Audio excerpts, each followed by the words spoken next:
கர்த்தருடைய பரிசுத்த நாமம் மகிமைப்படுவதாக. தேவனால பத்திரமாக பாதுகாத்து வழிநடத்தி ஆசீர்வதித்திருக்கிறார்.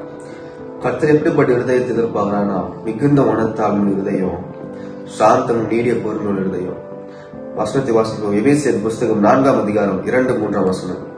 மிகுந்த மனத்தாழ்மையும் சாந்தமும் நீடிய பொறுமையும் உடையவர்களாய் அன்பினால் ஒருவரை ஒருவர் தாங்கி சமாதான கட்டினால் ஆவியின் ஒருமையை காத்துக் கொள்வதற்கு ஜாக்கிரதையாயிருங்கள்.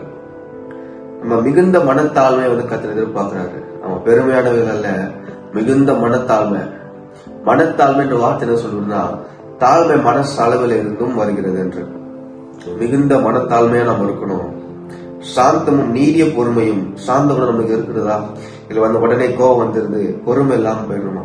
நீடிய பொறுமை உள்ளவர்களா இருக்கணும் சொல்லப்படுது. மிகுந்த பொறுமை மனத்தாழ்மையும் நீடிய பொறுமையும் சாந்த குணத்தோடு இருக்கணுமா? உடையவர்களாய் அன்பினால் ஒருவரை ஒருவர் தாங்கணும். உன்னை நேசிப்பதை போல பிறனை நேசிக்கும் கிறிஸ்து சொல்லியிருக்கிறாரு. அன்பினால் ஒருத்தர் தாங்கணும். எனக்கு தீமை செஞ்சுட்டாங்க, நானும் தீமை செய்வேன்னு சொல்லக்கூடாது. நம்ம அன்பை வச்சு அவங்களுக்கு தாங்கணும். தேவைகளெல்லாம் நம்ம முடிந்த அளவுக்கு நம்ம செய்ய வேண்டியது அவங்களுக்கு செய்யணும். 3ஆம் வசனம், சமாதான கட்டினால் ஆவியின் ஒருமையை காத்துக் கொள்வதற்கு ஜாக்கிரதையாக இருக்கணும்.